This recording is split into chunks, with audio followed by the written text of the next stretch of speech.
NMH at 1 highlights the news making waves ranging from current affairs, community stories, sports and economic news. Here are your news headlines. 6th Southern Africa Human Rights Defenders Summit gets underway. Botswana, Namibia and South Africa conclude a Memorandum of Understanding on development and management of the Trans Kalahari Corridor, and Christine Mboma is back as World Athletics readmits her for shorter sprint events. I am Diana Master. Midday News Update coming right up.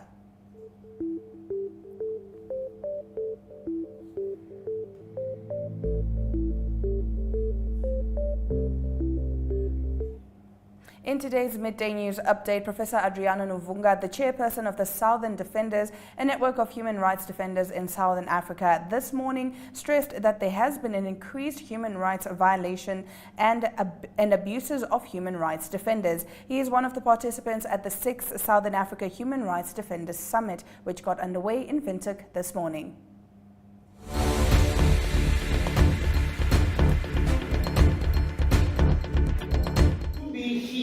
And standing is to come home,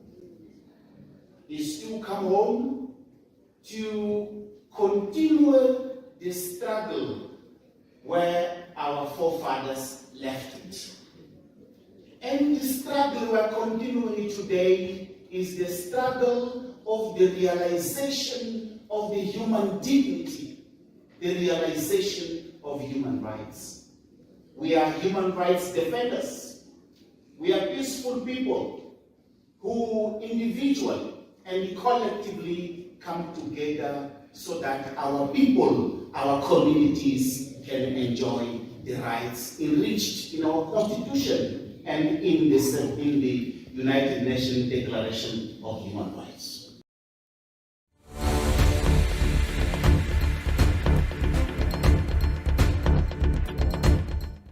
Visual News highlights local stories from across Namibia right after the break. Stay with NMH at 1. Neo Paints has established a 67-year Namibian legacy, creating personalized paint solutions that blend quality and innovation for the Namibian people. We pride ourselves in being a 100% Namibian-owned company, investing in our country and our people by employing and empowering true Namibians. With every brushstroke, Neo Paints commits to our quality guarantee and always delivering a coat of excellence. At Neo Paints, we always stay true to our country. We are as Namibian as you.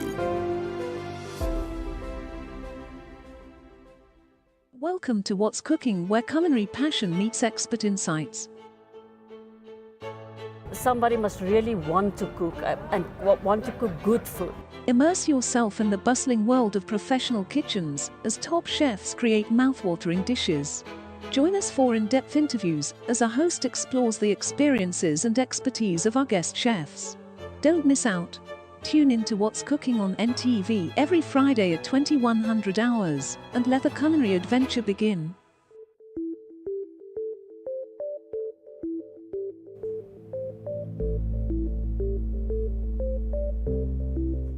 Getting into today's visual news clips, the 13th Trans Kalahari Corridor Secretariat joint law enforcement operation kicked off Tuesday in Swakopmund.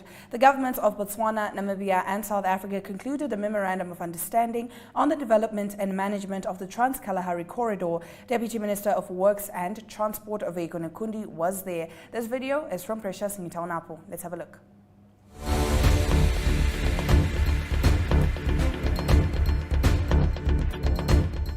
Let me thank the Secretariat for the good work they are doing in championing the work program of the Trans Kalahari Corridor on behalf of Member States.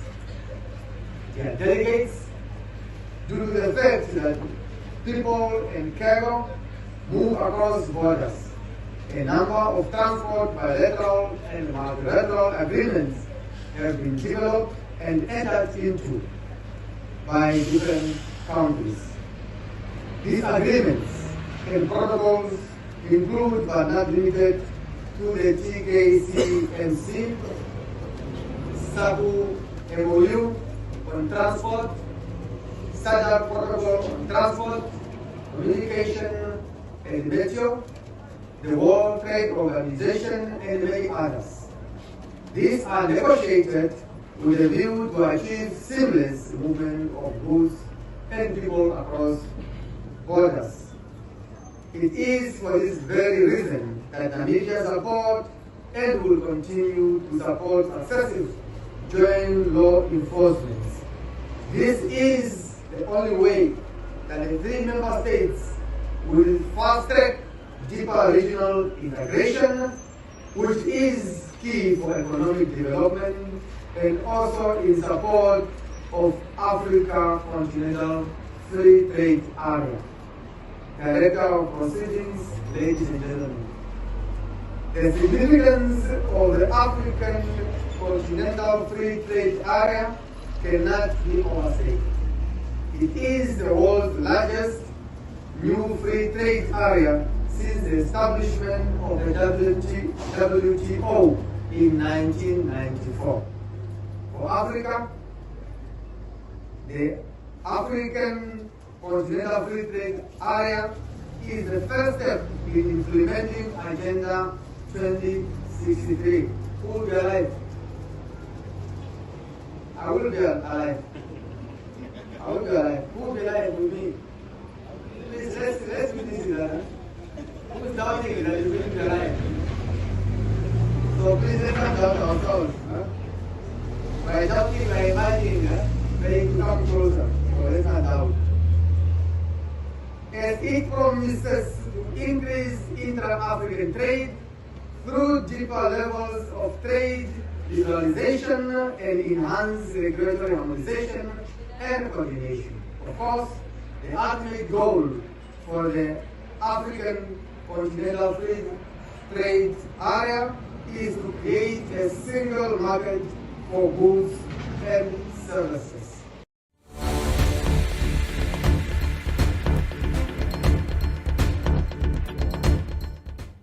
Stick around after the break. The Namibian Sun leads us into our newspaper review segment. Welcome to My.NA Cars, your ultimate destination for everything automotive. I am your host, Diana Master. Teamwork makes the dream work, right? Discover the latest models, innovative technologies, and expert insights from our passionate hosts. Learn essential maintenance tips and get exclusive behind-the-scenes access to the automotive industry. Don't miss My.NA Cars on NTV every Thursday at 2100 hours. Tune in and ignite your passion for automobiles.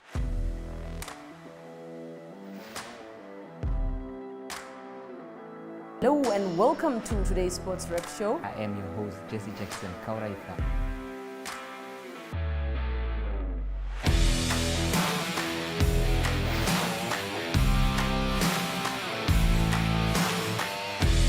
In replay, Namibia, who had won the toss for the first time on this tour. Good day everyone, time for international sports news, starting off with tennis news, both on the WTA for women's and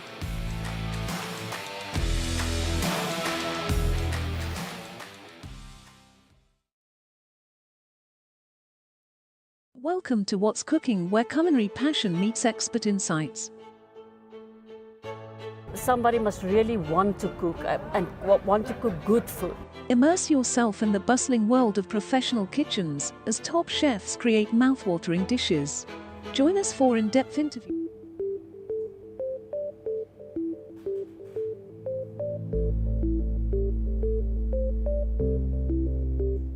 Thank you for staying with NMH at 1. We now take a look at what the lead stories are in Namibia's daily newspapers. Starting us off, Auditor General Junius Kanjenke has set the scene on the teetering financial affairs of the country's emergency fund, including how hundreds of millions cannot be accounted for and funds were used for unintended purposes. The National Disaster Fund, which resorts under the Office of the Prime Minister, has been unable to explain injections into the fund to the tune of over 260 million Namibian dollars, as no paper trail exists with regards to the payment of these monies.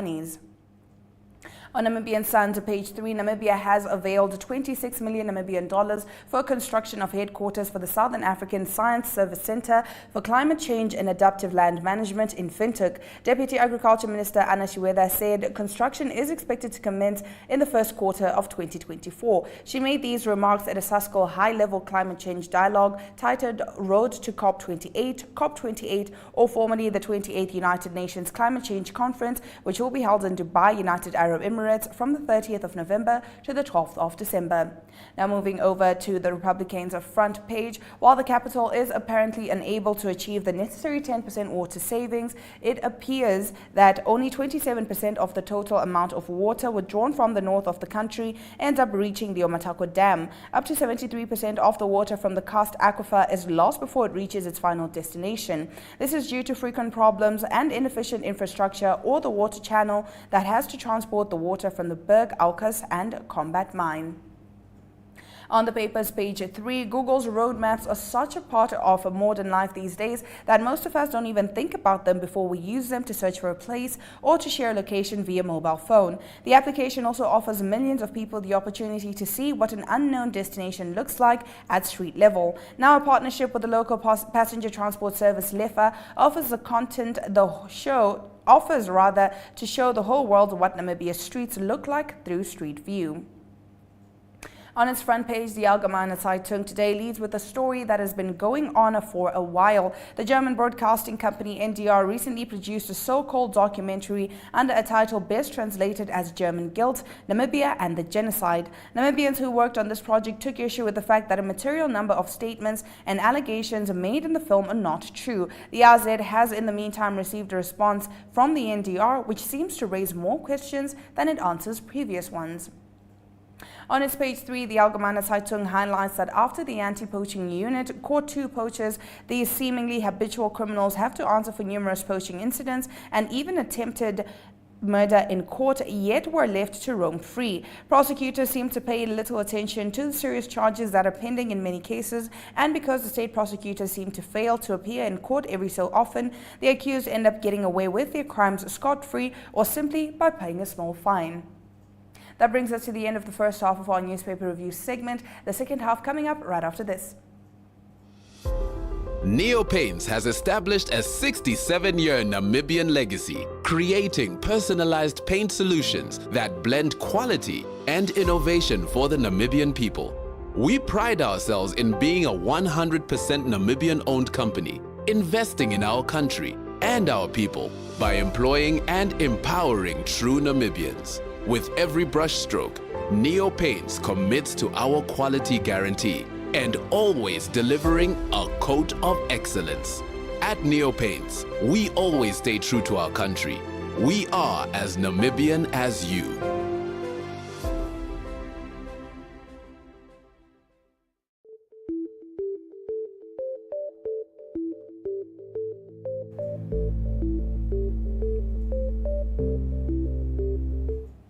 Moving right along with our newspaper review, on the Namibian's front page, it reports that failure of some City of Windhoek employees to pay their rates and taxes and consumption services has drawn the ire of some political parties. They describe the situation as shocking and embarrassing. Others feel the city should not treat its employees with kid gloves. Their failure to service debts comes at a time when the municipality has contracted the services of debt collector Red Force, which has been haunting those with outstanding debts, especially in the Katutura area.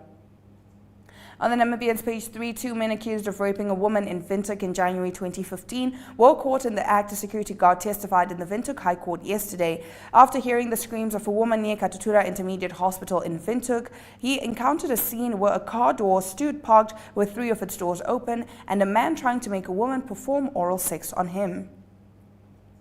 On to New Era, the perpetual rise of criminal activities, particularly gender-based violence, robbery and murder, is giving lawmakers sleepless nights as they attempt to find lasting solutions. The general worry is deduced from various submissions by members of parliament to a motion seeking to arrest crime in the country. The motion was tabled by Popular Democratic Movement parliamentarian Mike Venani. Adding her voice to the debate last week, SWAPO MP Bernadette Jager underscored the necessity for a comprehensive approach to tackle the root causes of gender-based violence. The Ministry of Health and Social Services has announced the termination of a 26 million Namibian dollar tender awarded to a company to construct a neonatal healthcare facility in Swakopmund. The ministry decided to build the new neonatal intensive care ward at the Swakopmund Hospital to cater to the coastal area and its surrounding areas, including Walvis Bay. The new 28-bed neonatal ward will consist of 12 standard care beds, 6 high care beds, 6 intensive care units, and 4 isolation unit beds, along with a 12-bed mother's lodging unit. Currently, the Swakopmund district has a maternal ward with a capacity of 26 beds and 4 neonatal incubators. Moving over to Market Watch, the Namibian Competition Commission has conditionally approved 2 mergers between Vitol Emerald Bidco and Engine, as well as Ruco GmbH and Chvenk Namibia. The first merger, identified as an international transaction, will allow Vitol Emerald Bidco to acquire, via a share purchase agreement, 74% of the entire issued share capital of Engine, which will result in VEB enjoying sole control over Engine. That's it for our newspaper review. Stick around for economic news coming up after the break.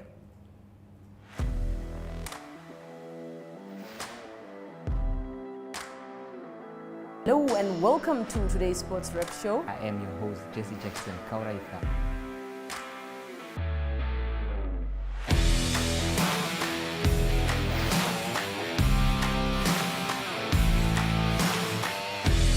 In replay, Namibia, who had won the toss for the first time on this tour. Good day everyone, time for international sports news, starting off with tennis news, both on the WTA for women's and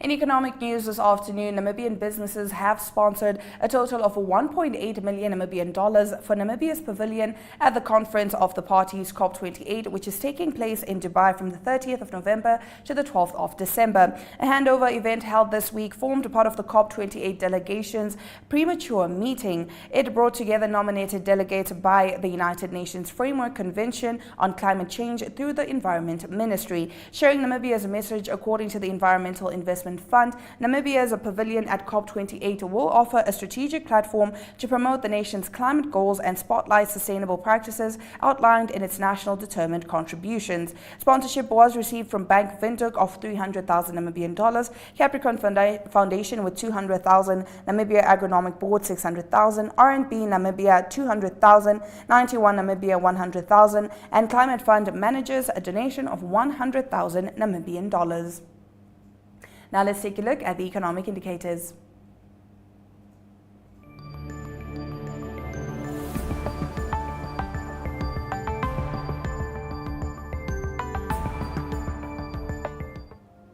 The Namibian dollar trades at 23.40 to the British pound, 20.38 to the euro, 18.71 to the US dollar, and 2 Namibian dollars and 61 cents buys you 1 Chinese yuan. All of these selected NSX stock closing prices maintained.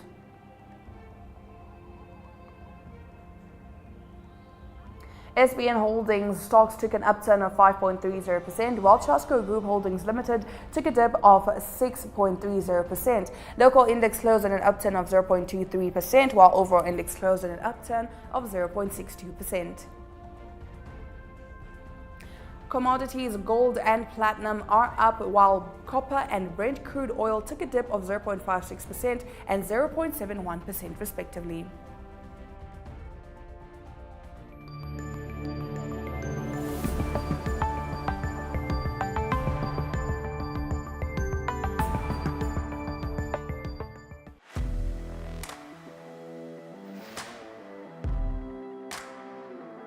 Hello and welcome to today's Sports Rep Show. I am your host, Jesse Jackson Kauraika.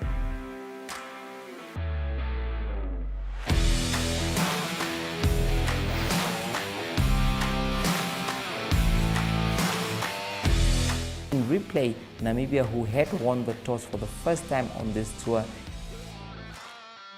Good day everyone, time for international sports news, starting off with tennis news, both on the WTA for women's and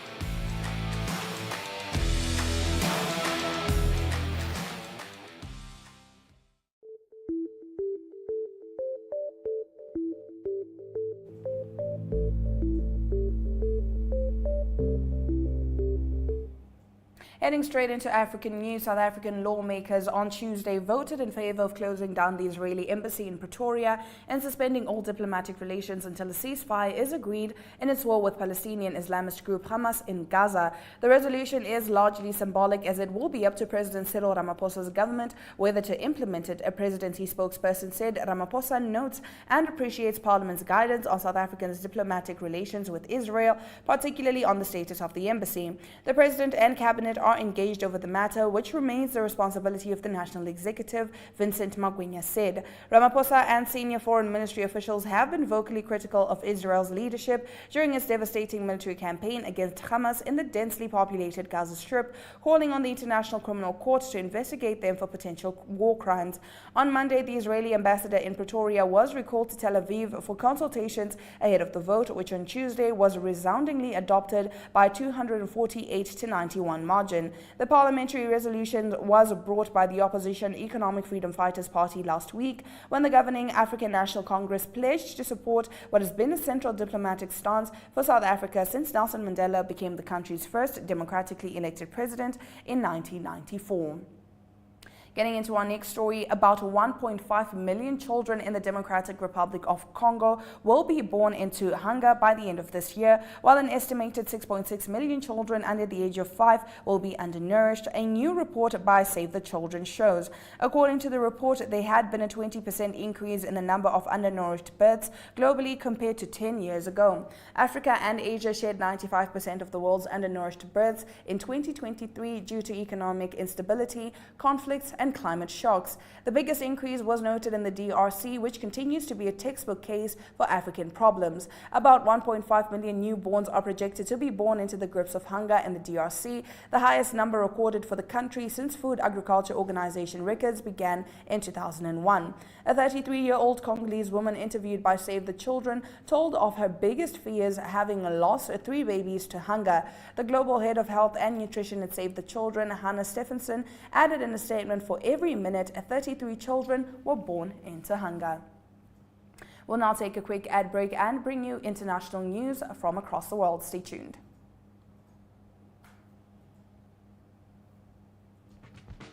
Welcome to My.NA Cars, your ultimate destination for everything automotive. I am your host, Diana Master. Teamwork makes the dream work, right? Discover the latest models, innovative technologies, and expert insights from our passionate hosts. Learn essential maintenance tips and get exclusive behind-the-scenes access to the automotive industry.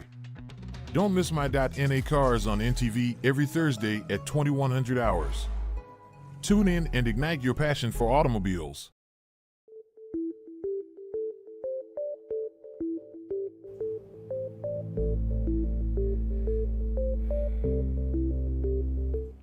Starting us off in our international news this afternoon, rescuers have drilled about halfway through fallen debris to reach 41 workers trapped for 10 days inside a collapsed tunnel in the Indian Himalayas, an official said on Wednesday. The men have been stuck in the 4.5-kilometer tunnel in Uttarakhand state since it caved in early on November 12th and are safe, authorities have said, with access to light, oxygen, food, water, and medicines. Rescue workers have drilled through 32 meters of an estimated 60 meters that must be cleared in order to push through a pipe wide enough for the men to crawl out, said Deepak Patil, a retired army officer heading the rescue effort.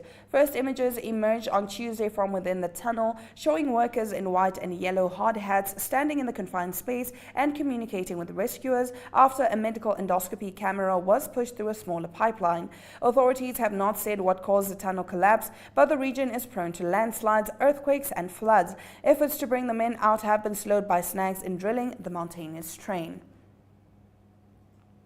In our next story, Australia will give cyber health checks for small businesses, increase cyber law enforcement funding, and introduce mandatory reporting of ransomware attacks under a security overhaul announced on Wednesday after a spate of attacks. The federal government said it will also subject telecommunications firms to tougher cyber reporting rules which apply to critical infrastructure, seek migrants to build up the cybersecurity workforce, and set limits on interagency data sharing to encourage people to report incidents.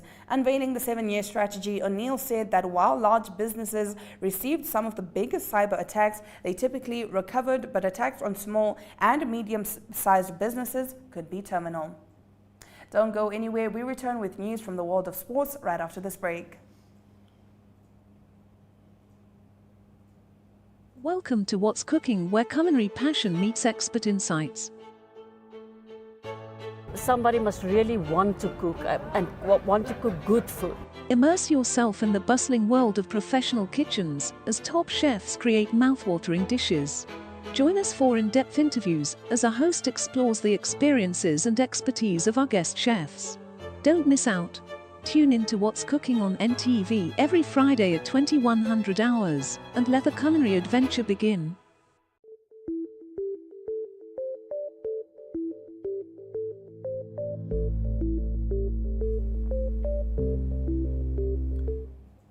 Heading into local sports news, after experiencing a 1-0 loss to Equatorial Guinea last week, Namibia defeated Sao Tome and Principe 2-0 in last night's FIFA World Cup qualifying match in Morocco. Prince Ueda scored the opening goal in the 9th minute, whereas Pedro Leonardo Matias scored an own goal in the 75th minute. Next year, between 3 to 11 June, Namibia will face Liberia and Tunisia. In our next story, Chairman of Giuliano Sporting, Dino Ballotti, has urged the business community to consider investing in Namibian football to ensure their respective brands get maximum exposure. Athletics coach Henk Botha is over the moon over the return of Namibia's sprint queen Christine Mboma to World Athletics. World Athletics has announced that it has readmitted Mboma for competing in the shorter sprint events. International sports news coming right up.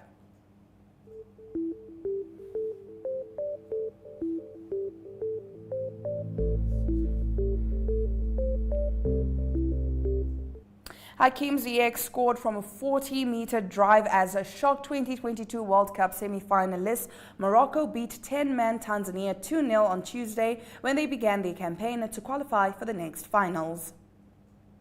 Skipper Son Heung-min scored a brace and set up the other as South Korea made it 2 victories from 2 in 2026 World Cup qualifying with a 3-0 win in China on Tuesday.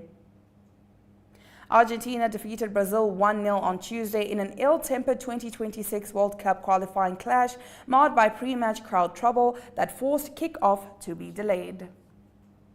You're watching NMH at 1. For those of you that are just joining us, we'll be back with the highlights from today's broadcast shortly. Neo Paints has established a 67-year Namibian legacy, creating personalized paint solutions that blend quality and innovation for the Namibian people. We pride ourselves in being a 100% Namibian-owned company, investing in our country and our people by employing and empowering true Namibians. With every brushstroke, Neo Paints commits to our quality guarantee and always delivering a coat of excellence. At Neo Paints, we always stay true to our country. We are as Namibian as you.